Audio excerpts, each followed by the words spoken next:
देखिए, आप देख रहे हैं शांति संस्कृतम यूट्यूब चैनल और मैं मनीष शर्मा आप सभी का स्वागत करता हूं। और हम अध्ययन कर रहे हैं संस्कृत विषय का और आज का जो हमारा टॉपिक है वो है समास। देखिए, पिछले 3 वीडियो में हमने समास के बारे में जानकारी दी थी और बता दिया था कि समास का मतलब होता है संक्षिप्तीकरण। संक्षिप्तीकरण का मतलब मैं आपको बता दूं कि 2 पदों को मिलाकर के एक पद बनाना समास होता है, पहली बात। दूसरी बात, हमने बता दिया था कि समास के 5 भेद होते हैं। फिर उसमें बता दिया था सबसे पहला भेद होता है केवल समास, वो आपके कोर्स पे नहीं आता है। फिर जो नंबर 2 समास था अव्ययी भाव समास, अव्ययी भाव समास। इसमें हमने बता दिया था कि यहाँ पे अव्यय की प्रधानता होती है और पहला जो पद है वही क्या होता है, प्रधान होता है। पहला पद क्या होता है, प्रधान होता है। और अगर अव्यय की प्रधानता होगी तो वो पहला पद जो है वो अव्यय ही होगा। इसके एग्जाम्पल विस्तार से चर्चा कर ली थी हमने, पूरे एग्जाम्पल बता दिए थे। फिर नंबर 3 जो समास था वो था तत्पुरुष समास। कौन समास था, तत्पुरुष। और हमने बता दिया था कि इसमें उत्तर पद की प्रधानता होती है। उत्तर पद का मतलब बाद वाला, यानी कि दूसरा पद, उसकी प्रधानता होती है। और हमने बताया था कि तत्पुरुष समास के 2 भेद होते हैं। क्या बताया था, तत्पुरुष समास के 2 भेद होते हैं। पहला व्यधिकरण तत्पुरुष और दूसरा समानाधिकरण तत्पुरुष। पहला भेद था व्यधिकरण और दूसरा था समानाधिकरण तत्पुरुष समास। व्यधिकरण तत्पुरुष में हमने बता दिया था कि विभक्तियों का मेल होता है कि द्वितीया, तृतीया, चतुर्थी, पंचमी, षष्ठी और सप्तमी विभक्ति को हमने इस समास में पढ़ लिया था। दूसरी बात हुई समानाधिकरण तत्पुरुष समास की, और हमने आपको बता दिया था कि जो समानाधिकरण तत्पुरुष समास है इसको हम कौन सा समास बोलते हैं, कर्मधारय समास। इस समास में हमने बताया था कि विशेषण विशेष्य वाला समास, अर्थात पहला पद विशेषण होगा और दूसरा पद जो कि उत्तर पद होता है वो क्या होगा बेटा, विशेष्य होगा। क्या बताया था हमने कि पहला पद विशेषण होगा और दूसरा पद इसका विशेष्य होगा। इस पे हमने चर्चा करी और हमने साथ के साथ बताया कि यहाँ पे पहला पद उपमान भी होता है। आगे चर्चा करते हैं थोड़ी विस्तार से। और विशेष्य के लिए जो नंबर 2 पद है उसके उपमेय की बात करी। और हमने बता दिया था कि विशेषण कौन, जो संज्ञा व सर्वनाम की विशेषता बताते हैं वो विशेषण, और जिसकी विशेषता बताई जाए वो विशेष्य। और उपमान की बारे उपमान उपमेय में बता दिया था कि जिसकी तुलना की जाए वो उपमेय और जिससे तुलना की जाए वो उपमान कहलाता है। फिर आगे चलते हुए इसमें ही एक अलग भेद आता है द्विगु समास, जिसको आपको अलग तरीके से पढ़ा दिया जाता है, अलग भेद के रूप में पढ़ा दिया जाता है। द्विगु समास कर्मधारय समास का ही एक भेद है। इसकी चर्चा करते हुए बता दिया था द्विगु समास की संख्या के साथ, पहला पद क्या बताया था उसमें, संख्या की, पहला पद संख्यावाची होता है और समूह का वाचक होता है। किसका वाचक होता है बेटा, समूह वाचक होता है। ये द्विगु समास की विशेषता थी। इस प्रकार हमने तो 4 समास है उनका अध्ययन कर लिया है। देखा जाए तो अव्ययी भाव समास, तत्पुरुष समास और तत्पुरुष के 2 भेद व्यधिकरण और समानाधिकरण। फिर समानाधिकरण को कर्मधारय बोला गया और फिर उसके बाद में कर्मधारय का एक भेद द्विगु समास। इनका हमने विस्तार से अध्ययन कर लिया है। और अब जो हम अध्ययन करेंगे तो टॉपिक डाल लीजिए नंबर 4 समास, द्वंद्व समास। टॉपिक डाल लीजिए द्वंद्व समास। आज इस समास के बारे में हम विस्तार से चर्चा करेंगे। तो टॉपिक डाल लीजिए द्वंद्व समास। समास के बारे में आपको बता दूं कि हमने जो पहले वाले समास पढ़े थे, जो अव्ययीभाव समास था, उसमें बता दिया था कि पहले पद की प्रधानता होती है, और तत्पुरुष में बता दिया था कि दूसरे पद की प्रधानता होती है। लेकिन द्वंद्व समास में दोनों पदों की प्रधानता होगी कि पहला पद जिसे हम पूर्व पद कहते हैं और दूसरा पद जिसको हम उत्तर पद कहते हैं, दोनों पदों की प्रधानता होगी। तो लिखिए उभयो पदार्थ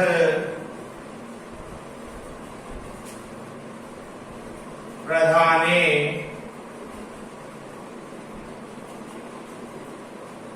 द्वंद्व है।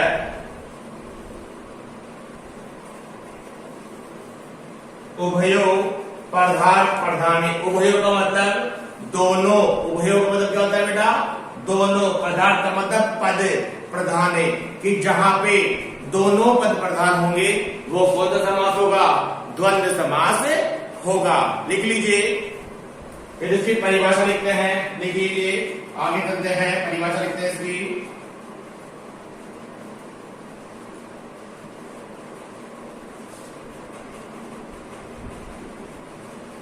द्वंद्व समास में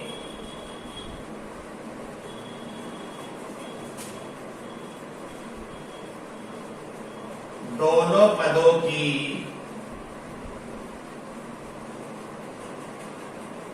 प्रधानता होती है। क्या बता दिया?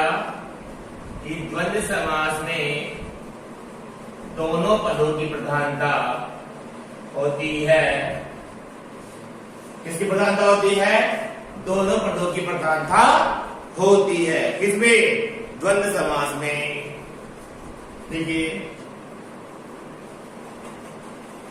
विग्रह करते समय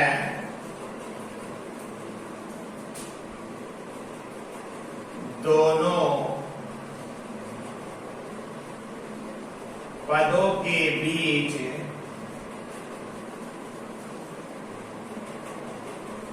च लग जाता है।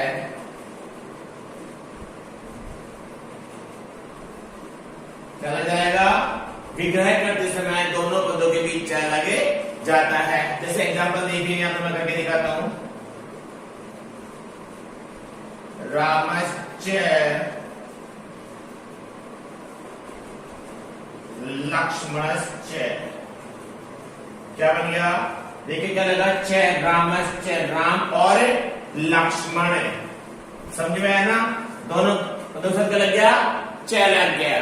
ठीक है, लिख लीजिए। फिर आगे चलते हैं।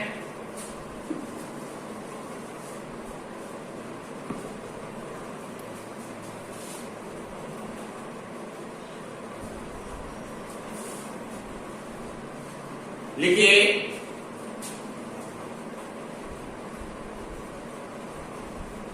द्वंद्व समास की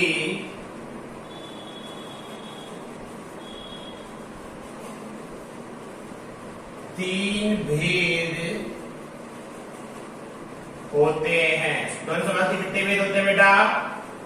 तीन भेद। कितने भेद होते हैं द्वंद्व समास के?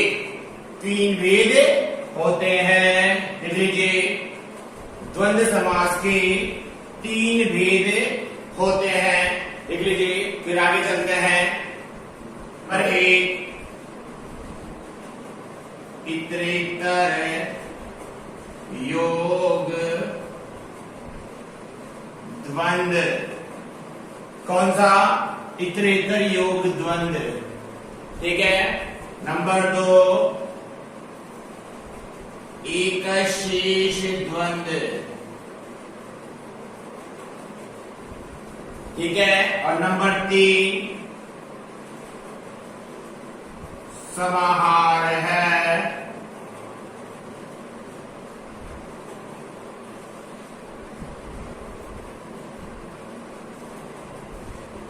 द्वंद्व। क्या बताया? समाहार है द्वंद्व। द्वंद्व समास के तीन भेद: इतरेतर योग द्वंद्व, एक शेष द्वंद्व और समाहार द्वंद्व। लिख लीजिए। फिर आगे चलते हैं। देखिए ऐसे 3 पार्टीशन बना लीजिए, जिसकी परिभाषा लिखते हैं इसमें।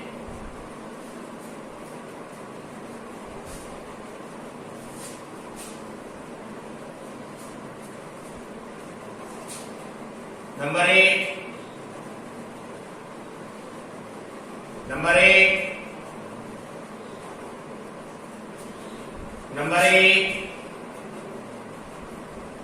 इतरेतर योग द्वंद्व है। नंबर 1 है इतरेतर योग द्वंद्व। नंबर 2 एक शेष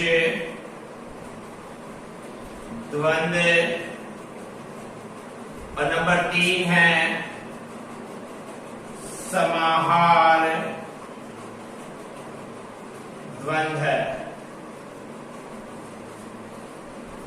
सबसे पहले देखिए इतरेतर योग में यहां पे क्या होगा कि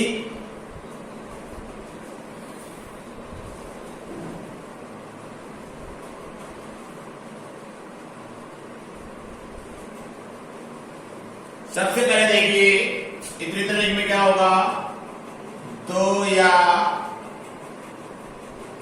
2 से अधिक पदों का अलग अलग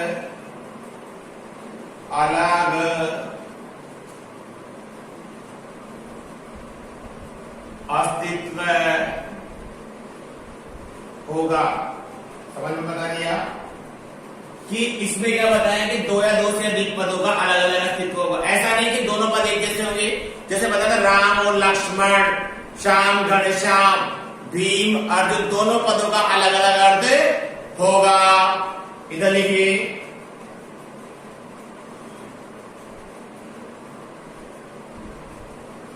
2 या अधिक पदों का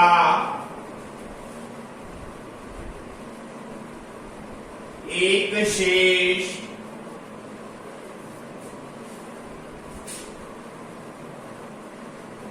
दो या अधिक पदों का एक पद हो जाएगा। देखिए इसमें सिमिलर होते हैं, एक जैसे हो जाएंगे या एक दूसरे के पर्यायवाची हो जाएंगे, तो उन दोनों पदों को मिलाकर एक पद हो जाएगा। जब हम इसका समस्त पद बनाएंगे तो दोनों पदों का एक हो जाएगा। जैसे आपके सामने दे दिया मैंने रामश्च, रामश्च, दोनों समान पद है, तो जब दोनों एक जैसे हो जाएंगे तो दोनों को जैसे 1 2 2 हो गए तो क्या कर देंगे, रामौ, एक शेष बना देंगे, दोनों में से एक ही शेष रख देंगे। आया समझ में? वैसे ही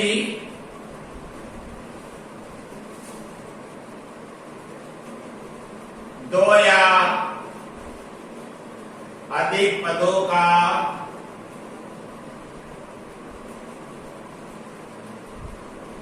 समूह में अस्तित्व होगा। क्या बता दिया कि 2 या अधिक पदों का किसमें अस्तित्व होगा, समूह में। तीनों का भेद मतलब समझ में आया। इसमें 2 या 2 से अधिक पदों का अलग अलग अस्तित्व है कि दोनों पदों का अलग अलग मतलब होगा, वो तो इतरेतर योग द्वंद्व हो जाएगा। और जहां दोनों पदों का एक पद हो जाएगा, समान पद एक जैसे हो जाएंगे, जैसे राम और राम, ठीक है, तो रामौ एक से हो जाएगा। और वैसे 2 या 2 से अधिक पदों का समूह में अस्तित्व रहेगा। कि एक समूह में बोलते हैं किसी को, ठीक, किसी बात को बोलते हैं समूह में। जैसे हम बोलते दाल बाटी, बोलते थे ना ये वाली चीज, तो एक समूह हो गया ना, हमेशा इसको समान ही बोलते हैं ना। जैसे बोल दिया हमने दिन रात, ये समूह की बात हो गई। ये जनरली जो बातें हैं इनको एक साथ ही बोलते हैं, दिन रात, सुबह शाम।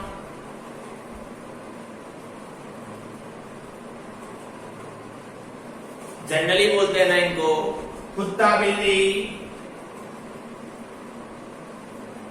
या फिर समूह में हमेशा याद करते हैं चीजों, इन बातों को समूह में भी लिखते हैं। वैसे ही इसमें अलग अलग अस्तित्व वो बताएंगे। रामश्च, श्यामश्च, ये लिख दिया हमने। अब देखो 6 बीच पर है, अब दोनों का अलग अलग अस्तित्व है, तो एक साथ मिलाएंगे तो क्या बनेगा, विभक्ति का लोप करके राम श्यामो, ठीक है, द्विवचन हो जाएगा, एक राम और एक श्याम अर्थात दोनों। वैसे ही दोनों समान है तो एक शेष होकर दिया। वैसे ही दोनों का समूह के रूप में, जो कॉमन चीज है जिनको हम समूह के रूप में बोलते हैं, रोटी सब्जी, माता पिता, भाई बहन, ये सब इसमें रहेंगे, समाहार के धन में आ जाएंगे, इनको हम एक जैसे ही बोलते हैं। लिख लीजिए इसके, फिर आगे चलते हैं।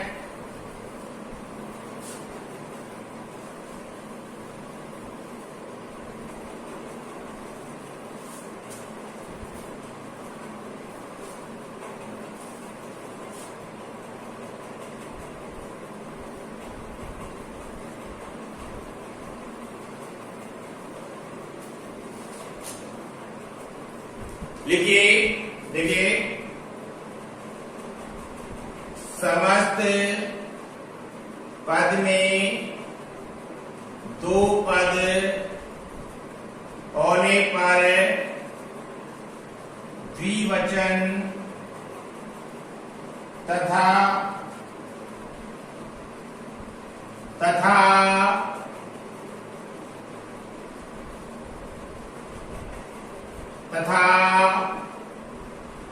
अधिक पद होने पर बहुवचन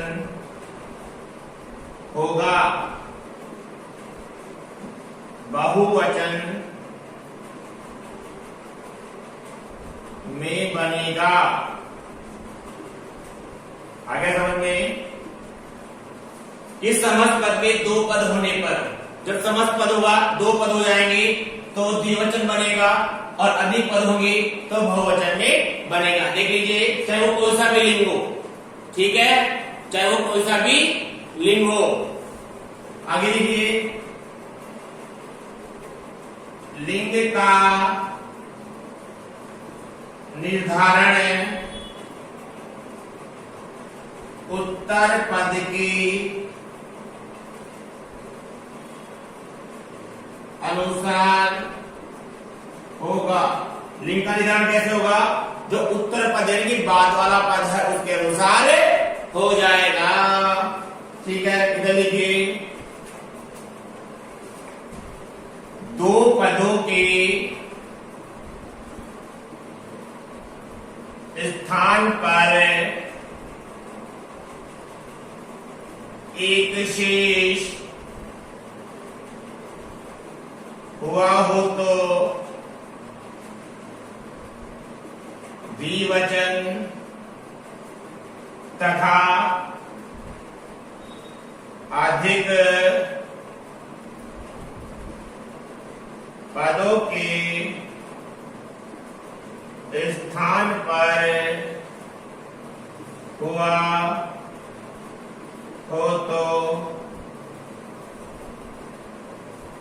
हो तो एक शेष पद बहुवचन में बनेगा। ठीक है, फिर एक शेष पद के अनुसार लिंग का निर्धारण होगा। ठीक है, देखिए आगे चलिए, समस्त पद नित्य रूप से एक वचन में बनेगा। ठीक है, वैसे ही लिंग का निर्धारण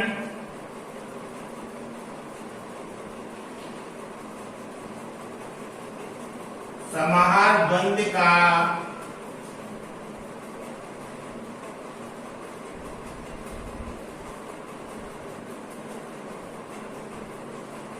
समाहार द्वंद्व का समस्त पद नपुंसक लिंग एक वचन का होगा। लिख लीजिए, एक वचन का होगा। लिख लीजिए, देखो बता दिया, इसमें अलग अलग अस्तित्व होगा। यहाँ पे दो से अधिक पद होगा, एक पद हो जाएगा, और यहाँ पे समूह का अस्तित्व होगा। ठीक है, यहाँ पे दो से अधिक पद होने पर द्विवचन का और अधिक बहुवचन का बनेगा। यहाँ पर समस्त में दो से अधिक पद होने पर द्विवचन और अधिक होने पर बहुवचन। दो पदों के स्थान पे एक शेष हुआ तो द्विवचन, और अधिक के स्थान पे हुआ तो एक शेष पद बहुवचन में बन जाएगा। यहाँ पे नित्य रूप से एक वचन में बनेगा। समूह के वाक्य जितने भी शब्द होते हैं वो नित्य रूप से एक वचन में ही बनते हैं। लिंग का निर्धारण उत्तर पद के अनुसार होगा इतरेतर योग में, जबकि एक शेष में बचे हुए एक शेष पद के अनुसार लिंग का निर्धारण। यदि स्त्रीलिंग का अवस्था है तो स्त्रीलिंग का लिंग निर्धारण होगा, उसके हिसाब से चलेगा, जैसे रमा शब्द की तरह या राम शब्द की तरह। वैसे ही समाहार द्वंद्व में नपुंसक लिंग एक वचन में चलेगा। लिख लीजिए, फिर आगे चलते हैं।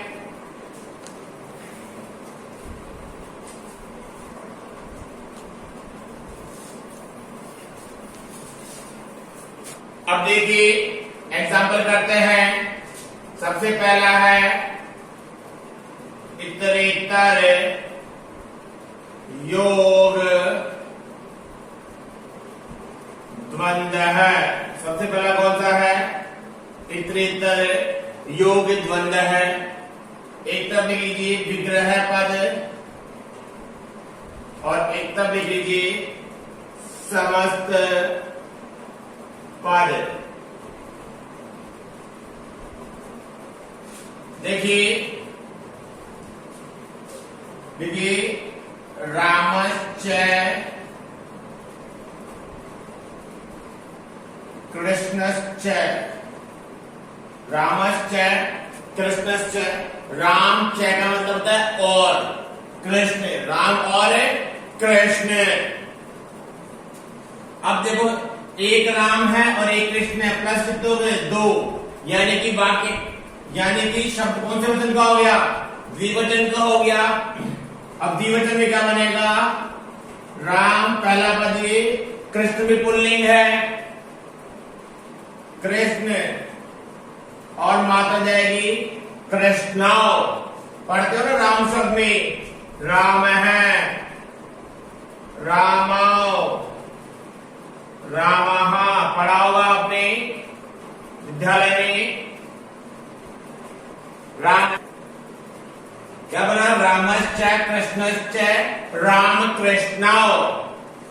वैसे लिखिए हरिश्च हरश्च।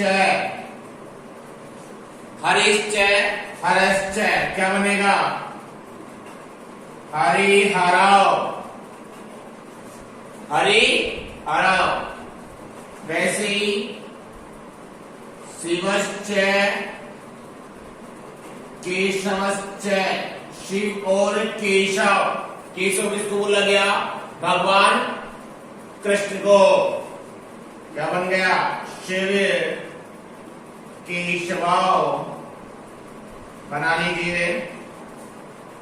वैसे ही देखिए आगे मैं बता दूं, सबसे ज्यादा एग्जाम्पल इतरेतर योग द्वंद्व के ही बनते हैं।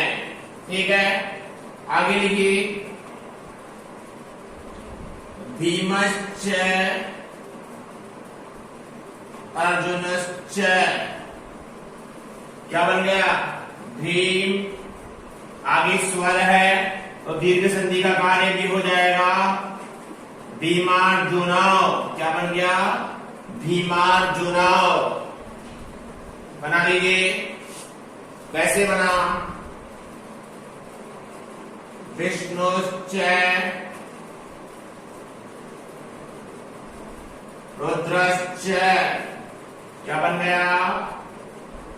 विष्णु रुद्र, ठीक है। वैसे बन गया राधा च कृष्णश्च, राधा और कृष्ण, ठीक है। क्या बनेगा? पुल्लिंग है लास्ट वाला, तो राधा कृष्ण, ये मत समझना स्त्रीलिंग आ गया। क्या है? स्त्रीलिंग पहले पद में हमने बता दिया उत्तर पद के लिंग के अनुसार लिंग का निर्धारण होगा। उत्तर पद में पुल्लिंग है तो कृष्ण बनेगा। वैसे इधर लिखिए एग्जाम्पल और माता च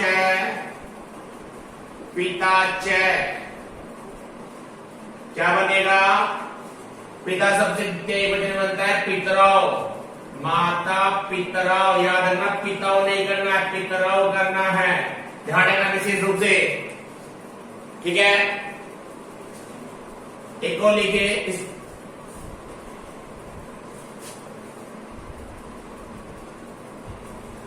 फलम च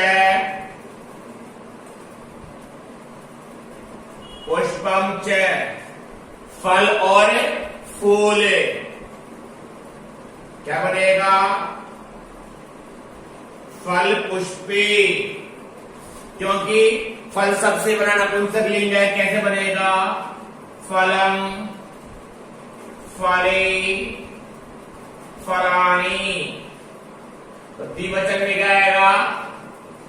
फले, तो पुत्र द्वितीय वाला, सॉरी पुष्प सेकंड वाला है पुष्पे, ठीक है। बनाइए। और ये जो देखिए सिंगल जो द्विवचन वाले हो गए, अब बहुवचन वाले देखते हैं। रामश्च भरतश्च, और नीचे लिखता हूं लक्ष्मणश्च, ये बन गया ना रामश्च भरतश्च लक्ष्मणश्च। इसका समस्त पर नीचे लिख देता हूं मैं, कैसे बनेगा? राम है, भरत है, अब देखो बहुवचन हो गया ना, राम 1 2 3 बहुवचन हो गया, तो रामः, कैसे बनेगा? लक्ष्मणः, इस प्रकार ही बनेगा ना, इस प्रकार ही बनेगा ना, ठीक है। वैसे आगे देखिए सीता च गीता च, सीता और गीता स्त्रीलिंग का वाचक है। रमा शब्द में कैसे बनता है? रमा, रमे, रमाहा, क्या बनेगा? सीता गीते, ये बनेगा ना, सीता गीते। और बनाइए गणेशश्च,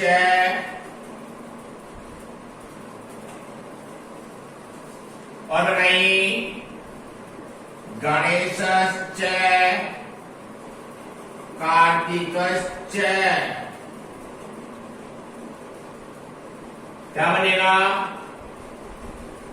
गणेश कार्तिक, ठीक है। वैसे लिखो, चलो वैसे ही लिखो,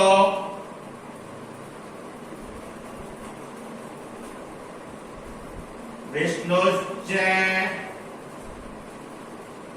राघवश्च, क्या बनेगा? विष्णु राघव, बना लीजिए।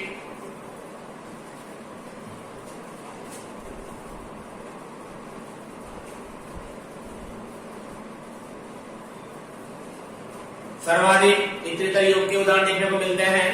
अब जो सेकंड नंबर वाला था, एक शेष द्वंद। तो लिखिए एक से द्वंद के, एक तरफ विग्रह पद कर लीजिए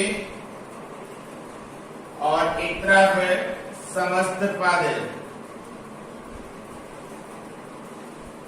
देखिए रामश्च,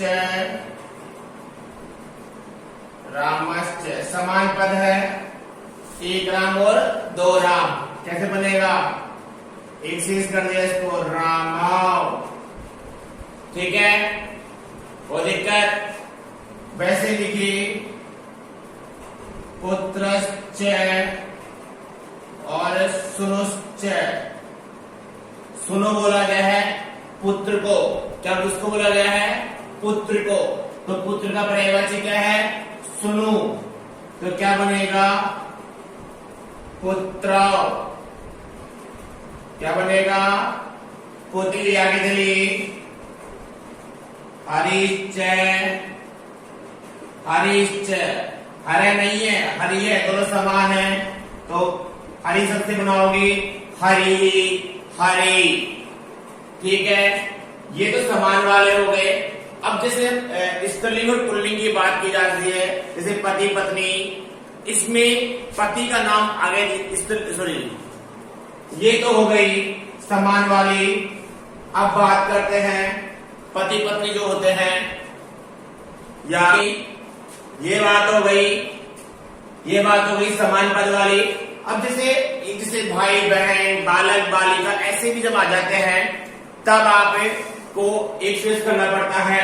देखिए बालकश्च, बालिकाश्च। क्या बन गया? बालकश्च, बालिकाश्च।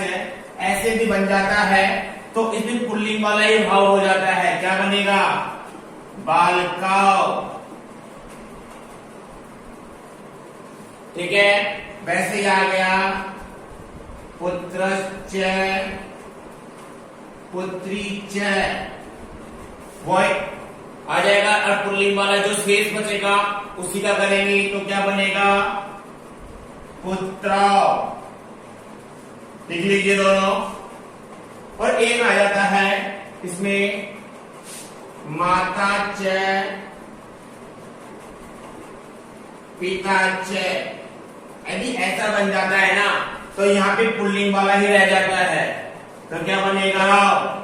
क्या बनेगा? पितरौ। पुल्लिंग वाला ही भाव यहाँ पर हो जाता है। तो इस वाले उदाहरण को हम इतरेतर में भी देखते हैं और एक शेष द्वंद में भी देखते हैं। यदि ऐसा आ जाता है तो दोनों रूप कर सकते हैं। पहले भी करवा दिया था, फिर से लिख लो, माता पितरौ। इसके दोनों रूप बनेंगे। लिख लीजिए।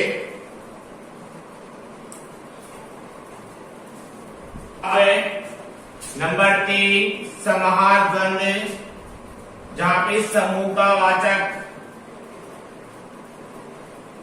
समूह में आ जाएगा, या फिर संख्या नहीं आएगी। संख्या आता है वो कहां चला जाता है बेटा? संख्या आता है वो। और जहां पे समूह का वाचक होगा वह द्विगु का, लेकिन यहाँ पे द्वंद है। देखिए संख्या नहीं आएगी, तो एक तरफ लिख लीजिए विग्रह पद और एक तरफ लिख लीजिए समस्त पद। देखिए पाणी च, पादौ च। क्या पाणी च, पादौ च हमने पहले बता दिया था। नपुंसकलिंग एक वचन में बनेगा। पाणी का मतलब होता है हाथ और पादय का मतलब होता है पैर। तो क्या बनेगा? पाणी पादम, हाथ पैर। ठीक है, वैसे लिखिए मूषकश्च और मार्जाराश्च।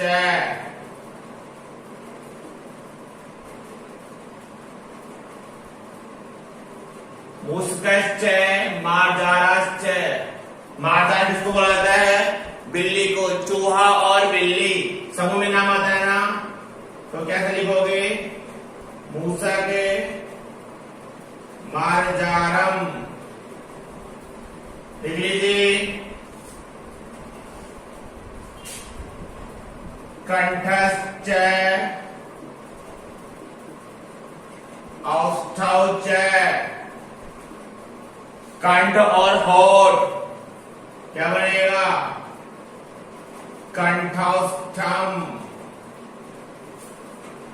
कौन संधि हो गई? वृद्धि संधि। ए के बाद में आओ हो गया ना, ठीक है। युकाश्च लीखाश्च होती है ना आपके सिरों में। युका का मतलब पता है क्या होता है? जुए, जुहे और लीखे, ये आपके सिर होते हैं जुए और लीखे। युकाश्च लीखाश्च, तो क्या बनेगा? युक लीखम बना लीजिए। शिरश्च जानुश्च, जानु का मतलब समझ में आ रहा है क्या? होठी। और सिर का मतलब सिर, तो क्या बनेगा? सिर जानु। लिख लीजिए। अब आपका अंतिम जो आखिरी समास है वो है बहुव्रीहि समास। तो टॉपिक लिख लीजिए, बहुव्रीहि समास।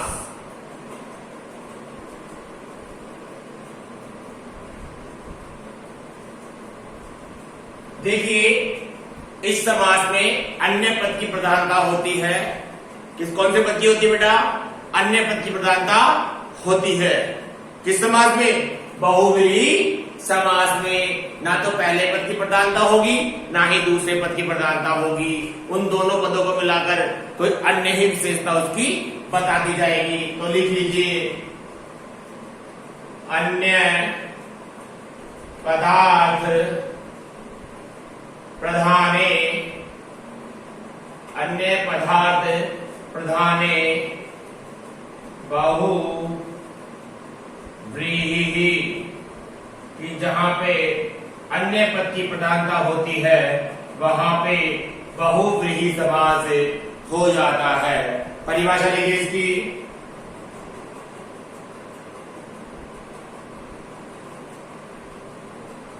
बहुव्रीहि समास में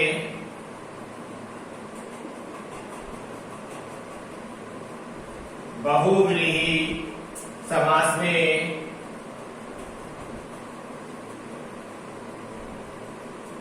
अन्य पद की प्रधानता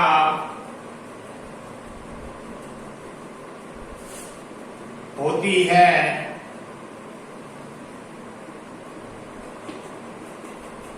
इस समास में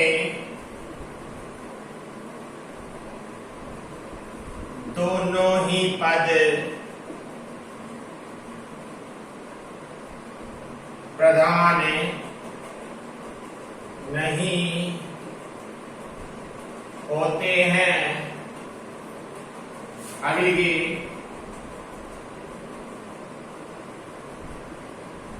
इस समास में बनने वाला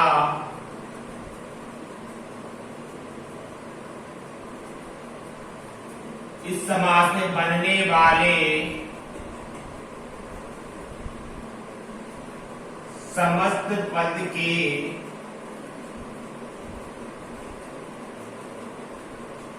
लिंग का निर्धारण,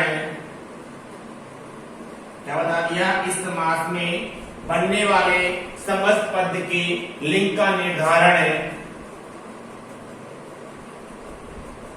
अन्य पद के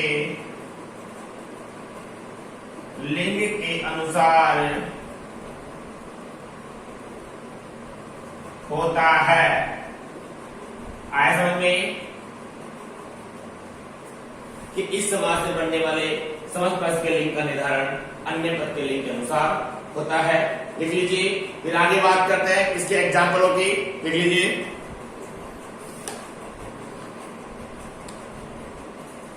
लीजिए, एक तरफ विग्रह पद और एक तरफ समस्त पद। लिख लीजिए, एक तरफ विग्रह पद, एक तरफ समस्त पद।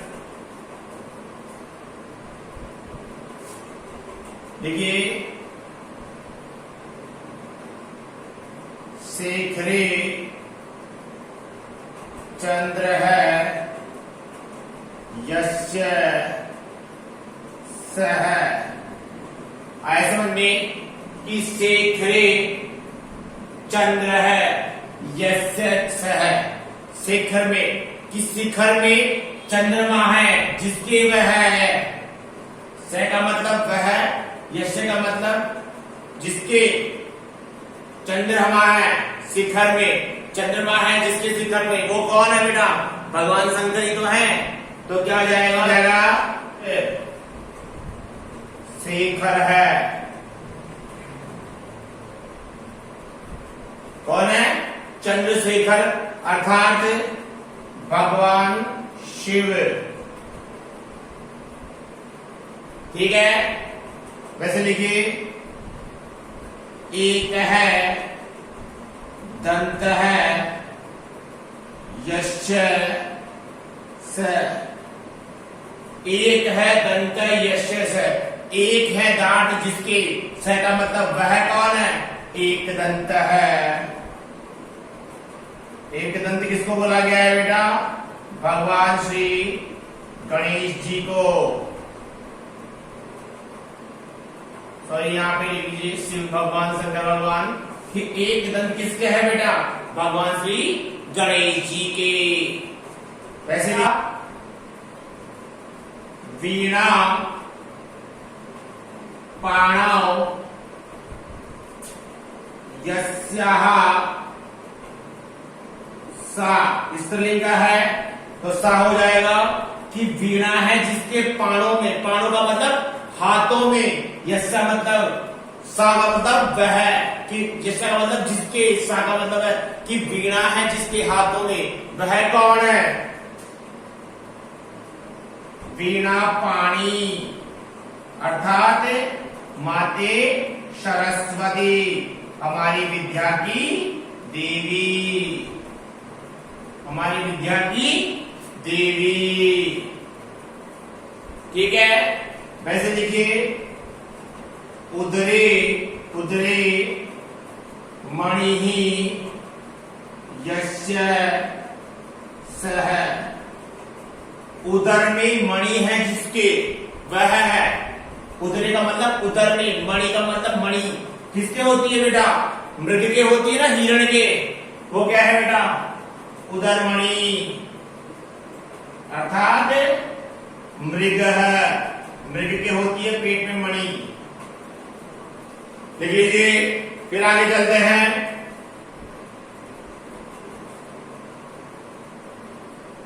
चत्वारि आननानि यस्य सह। कि चत्वारि आननानि यस्य सह। आननानि का मतलब क्या होता है? सिर। कि चार है सिर जिसके, वह कौन है? चतुरानन। वो कौन है? चतुरानन, यानी कि भगवान ब्रह्मा जी। कौन है? ब्रह्मा जी, भगवान ब्रह्मा जी। ब्रह्मा जी की चार मुख है ना, चतुरानन कहा जाता है ब्रह्मा जी को। देख लीजिए, फिर आगे चलते हैं। लिखिए, धनु पाणौ यस्य सह। कि धनु, धनुष है जिसके हाथों में, वह कौन है?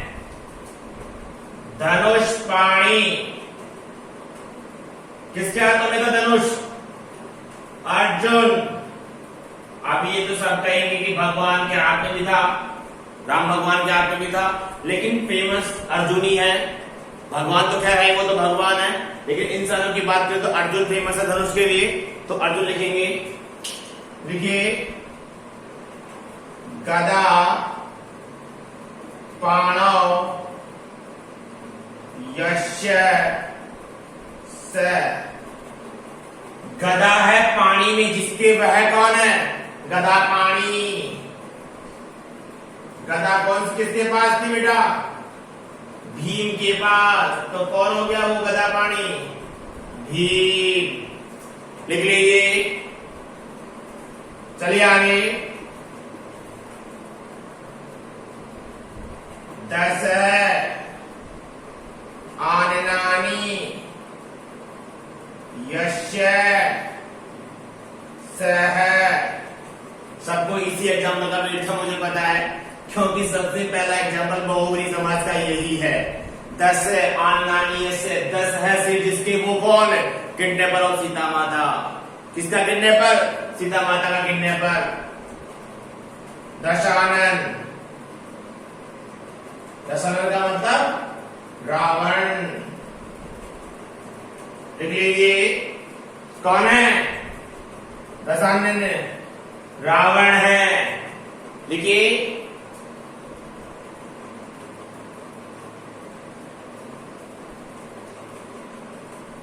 रक्तम अंबरम यस्य सह। लाल है वस्त्र जिसके, वह कौन है? जिसके लाल वस्त्र होते हैं। रक्तांबर। क्या बनेगा? रक्तांबरम। वो कौन है बेटा? ऋषि मुनि होते हैं ना। लिख लीजिए। वैसे लिखिए कौन? पीतम अंबरम यस्य स। मैं एरो कर देता हूं, कंफ्यूजन नहीं होगा आपको। पीतम अंबरम यस्य स कि पीतम मतलब पीले है, अंबर का मतलब वस्त्र, वह कौन है? और किसको बताया गया है? पीतांबरम, अर्थात भगवान विष्णु जी। साक्षात भगवान है विष्णु जी। वैसे लिखिए। चक्रम पाणी यस्य सह कि चक्र है पानी में जिसके, वह है। वही सेम चक्र पाणी, अर्थात भगवान विष्णु जी। आगे समझ में कि दोनों, देखो ना तो शेखर का मतलब है ना चंद्र का मतलब है, दोनों पदों का कोई मतलब नहीं है। तीसरा ही मतलब आ गया भगवान शंकर से। वैसे ही यहाँ पे एक का मतलब है ना दंत का मतलब है। देखिए कंफ्यूजन नहीं होना है, कहीं आप संख्या समझ के यहाँ पर द्विगु समास करें, ऐसा नहीं करना है आपको। संख्या आते ही ये देखना है कि समूह का वाचक है। यदि संख्या के साथ समूह का वाचक होता है तभी द्विगु समास होता है, ठीक है। और जो दुनिया में एक ही है तब वो कौन सा समास हो जाएगा? बहुव्रीहि समास हो जाएगा, ठीक है। देखिए पीतम अंबरम यस्य, पीले हैं वस्त्र जिसके।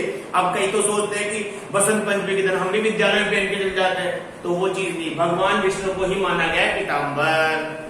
वैसे ही गदा पाणौ से कि गदा, अब गदा तो कोई भी ले सकता है युद्ध के अंदर, लेकिन सबसे फेमस गदा किसकी थी? भगवान भीम की, ठीक है। इसी के साथ आपके जो समाज का टॉपिक है वो यही समाप्त होता है कि हम आपको अब संस्कृत के आगे आने वाले टॉपिक्स की बात करेंगे आने वाले वीडियो में। मिलते हैं आगे आने वाले वीडियो में।